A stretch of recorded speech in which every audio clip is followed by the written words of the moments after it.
Hi everybody. You know what day of the week it is? Whiteboard Wednesday time. Today we're going to talk about bare ground tracking. You can do it.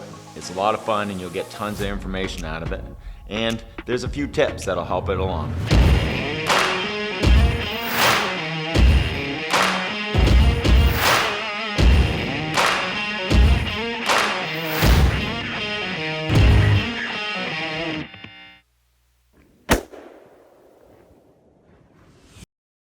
This is what we'll do a lot of times that helps when everything's bare ground and you don't have that nice white blanket of snow to leave you a non-stop trail. One of the things about bare ground tracking is the trail will start and stop. You'll lose it in places. And a lot of times you'll work at trying to regain it or confirm what you're looking at is that. So here we go. Here comes Cocoa Puff driving up the road, and we take the turn, we drive up a ways, and we come to a log landing. The logs are gone now, and it's just dirt, and dirt is the next best thing to snow. Number one, when it rains and it resets the dirt, right? You get to tell the last time it rained and when something fresher has come along. One of the reasons I like to look at not only the side of the road in the softer part of the dirt for tracks, but I also like to stop at landings and I'll get out and walk around on the landings. Why? Well, for starters, there's grass around the landings and can be a food source. And a lot of times raspberry bushes are great. Like in the beginning of November, this is an important place to have a look for sign. We drive up through, stop the truck. I want to get out and walk around the landing. Now, as I walk around it, the other really good thing about a landing is that all of the skid trails that go down to the landing are natural funnels, and any deer on the hillside that's going up or down will tend to walk on the trails. It'll also tell you about how many hunters are around, how new it is, and how much traffic in general is working through that area. The landing ends up concentrating sign, and it's a good place to have a quick look. The other thing is it'll be a good place for a buck to lay down some sign, and a lot of times on the side of the landing you're apt to see a rub on a tree, right? So keep that in mind, and that's one of the places we love to check. We'll check the side of the road and we'll check landings. Now, the newer the landing is and the fresher the dirt is, it gives you a real idea on a timeline, and it starts in. Now, if we come to one of these landings and say there's a big huge track and it's going up, and down here is low land and up here is the hill and it's going up, that might mean he comes across and travels up, go up in here and spend the day bedded down on the hillside, and then maybe even come back down in the evening. Now, we're trying to draw a line between places and also too where we can continue looking for sign. Now, one of the things about, especially where we are and the low deer densities, is that by finding these concentrated spots to look for sign and going from each one of those and looking for a big track, if I find a landing and it's got a big, huge track on it, at least I know that there's one big deer on this road in this area. Now, I'm going to look for connecting sign that makes sense. If I find this track and it's smoking fresh and I've got nothing else, say we drive out here and there's nothing serious, nothing looks all that good, I'll come back and I'll take that track and now I'll start following its course. On bare ground, it can be difficult to follow every single step and to be able to follow it perfectly across the landscape. So a lot of times you'll have to jump from spot to spot and look where you can. Say we start in and there's fresh dirt and he walks up the dirt here a ways and then turns in the side and he goes into grass. It's all grass and you can't tell where he went, but there's a little bit of a trail. So I follow this little bit of a path through the grass. There's all kinds of deer tracks in it, and I can't confirm that the buck has gone up there, but he did start into that. I'll follow that until hopefully, like with here, I come to the next trail and there's some fresh dirt there, and now I get another confirming track. Yep, here he is again, right? A lot of times on bare ground, you follow for a ways, you get a direction and you get what's going on, and then just continue looking the best you can as you go, and you try to look for confirming sign to point you at least in the right direction. So it points me across and up in here. Now he walks right up through and stays in it. We come to some stumps or whatever, and now the ground gets real firm. And can't see tracks anymore, and I'll look around and find the best and the most amount of deer sign in there, and I go into this patch of hardwoods, right, stick season, I get into that. Inside the hardwoods, say it rained 3 days ago, and all the leaves have fallen off the trees, and there's this flat carpet of packed down leaves. Especially after it snowed and melted, the leaves will be flat, and when a great big buck walks through them, he'll leave great big dimples in those. And say I come into this, and now I follow this one big, huge bunch of dimples, and it goes across, and I can follow it in the leaves fairly easy. I come across to some sign. He rubs his horns a little bit and then drops down into a watery area.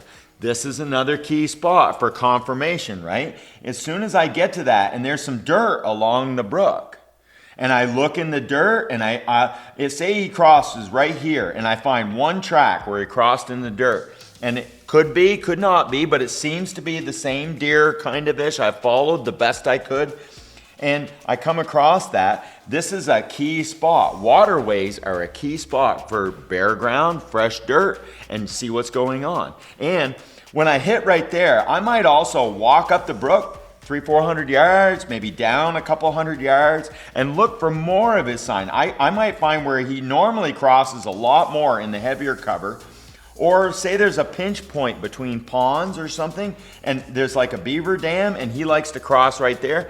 I might walk that brook uphill and downhill and just kind of check it out and see if there's multiple places, and maybe there's one where he likes to cross more than other spots. I've now learned something about this deer, and I'm putting sign together in a spot where I didn't put out trail cameras, I don't have a clue what's going on, but I'm using that bare ground kind of tracking, looking it over, doing the best I can with what I have, and I learned something. Say he traveled higher, and he came to like a pinch point. Beaver dams, rock piles, gullies where everything comes together, and say that there's like a main trail of like all the moose on this hillside come down through, and they all seem to filter through this pinch point. Again, I found a great spot to find more sign. Say it's a good sized buck, and he knows all the other animals travel through there, so he lays down a couple of scrapes.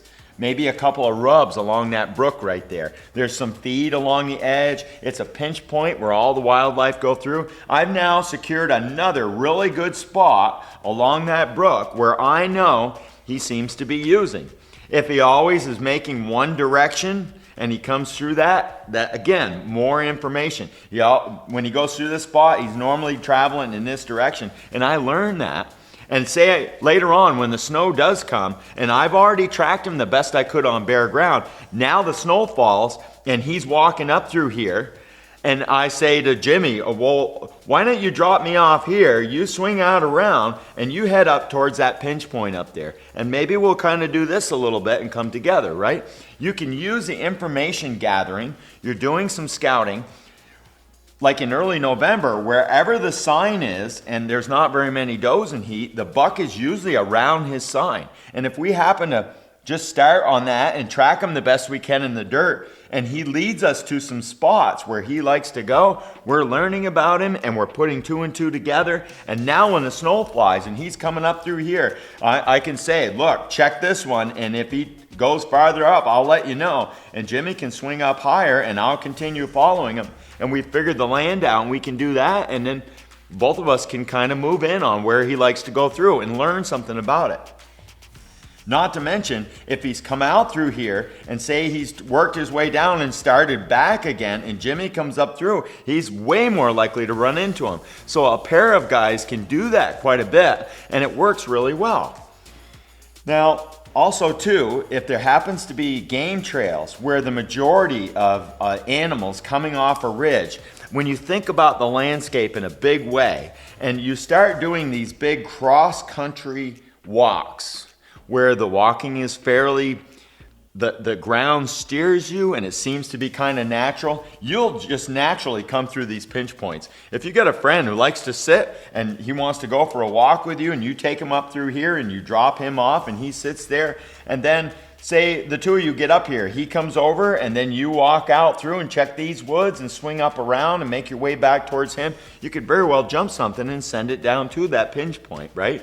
So you can use that all the time to your advantage and know what's up. Another thing is that by paying attention to the landings, paying attention to all of those places, especially along road access, you can also determine where other guys are hunting and what's going on, where likely traffic is going to be for hunters, and where they're likely to walk to go out into the woods, and then be able to use that to your advantage. There's been, I don't know how many times, when we've parked in between the two landings and walked up into an area, and say two of us went up and walked in together, and then the two of us kind of just spread out in that direction and started working those woods, just taking our time.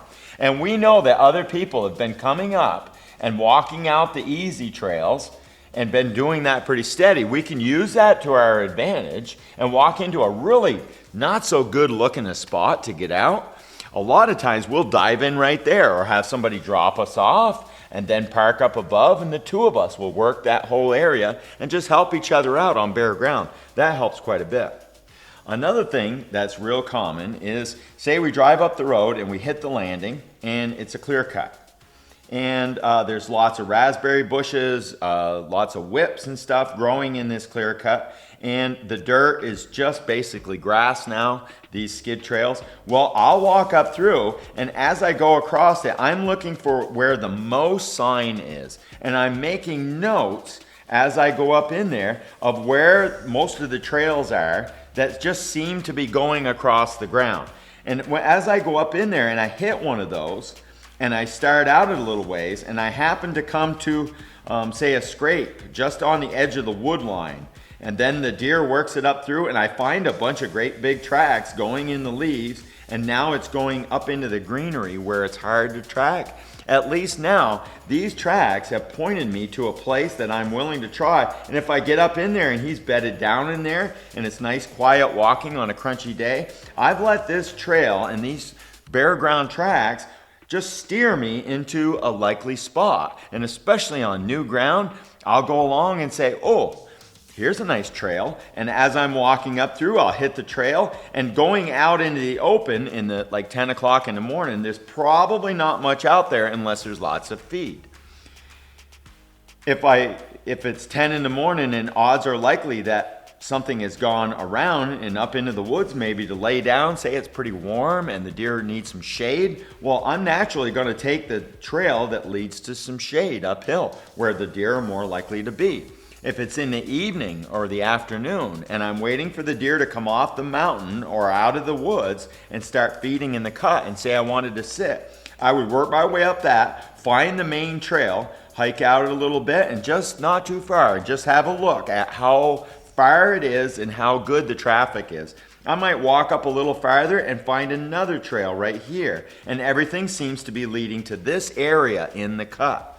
I might just look at that quick, come back down and get out here, not spread my scent around, and sit now and watch this area in the evening for the last hour of the day. And if anything comes out of there, I haven't disturbed it and it comes right to me.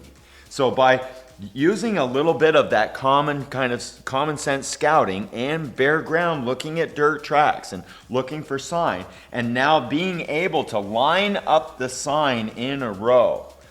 And especially the first 2 weeks in November, it's real important that the bucks don't move around that much. So it's real important to line up a bunch of sign. The last few years, when we find a bunch of sign all in a row, the buck's right there. He's usually within a couple, 300, 400 yards of that area right there. And it's just a case of like still hunting or sitting and stalking or going quiet, nice and easy around that sign. And we've been finding the deer right in that area. So that works real well. The other thing is by doing all this, and I locate a spot where there's a pocket of does that are using this. I've like made a bullseye of doe activity. When the snow flies, I'm gonna park right at the bottom and walk up in there. Say I can't find a deer track crossing the road someplace, and I know there's a ton of deer sign in this area. Every big buck in the woods is gonna come through whichever way the wind blows, right? he's gonna come down through and do this and come right into that. He's gonna be checking that for other deer, and he'll make a swing through here. Even if the buck comes from 10 miles away, he'll go to those pockets where all the sign is and the other animals hang out, and you can use that to your advantage. One of the other things about it is that you will look for confirmation. It's the same thing as when you shoot a deer and it runs off and it leaves a blood trail. It runs like crazy and the spots are thin and spread out, and then it slows down and there's more blood and then stops and there's a whole bunch of blood. Now you come along and you scare the animal or something happens and the deer just takes off running again. Narrow, narrow, narrow, and more narrow, and more narrow, and then finally, boom, and they're dead. As you go along that trail, and if you lose it for a second, say the deer did a corner and just did a little odd turn or something like that, and you see some tracks over here, and you've been following tracks with an occasional drop of blood, and it leaves you a confirmation that you're on the right track. And you may want to do this, and if you don't get any confirmation here and you turn, oh, here's the spot, right? You're always looking for confirmation to make sure that you're kind of doing it right and you have the same deer. There's going to be a certain amount of that you definitely want to do when you're tracking. You want the blood to confirm you're in the right place and you're doing the right thing, a little bit of hair or whatever. But a lot of times with bare ground, it's easy to get distracted by what seems obvious, and finding some confirmation the best you can will help. But there's only so much of that you're going to get. And there's some circumstances where it actually works pretty good. But if anything, it's like an advanced kind of bare ground scouting, lining up all the dots on your map and making it all work for you. So it can be done, but you'll need things to confirm as you go. And as you start drawing a picture of what's going on in the landscape, it may change a little bit over time. You may have a spot where there's hardly any sign at all, and a week later, all the sign is right there. They're all moved in there.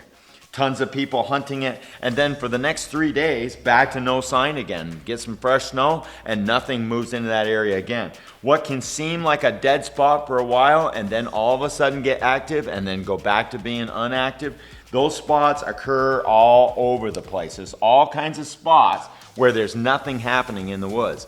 And places like in Maine where we are, and there might be 3 or 4 deer per square mile, those dead zones where there ain't much going on, or it's only a little bit on the side and it's occasional, are common. They're everywhere. And being able to draw a bullseye on the key spots, that's where it's at. And all your trackers will end up learning the key spots of a mountain range because you're in there looking around, digging, and trying the best you can to learn the whole thing and figure out where most things are.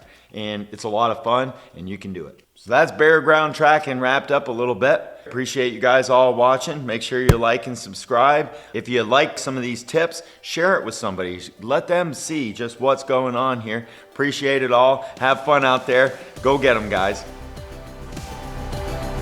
Thank you guys so much for watching. Hit that like button if you like this video. Subscribe if you haven't already, and we will see you in the next video.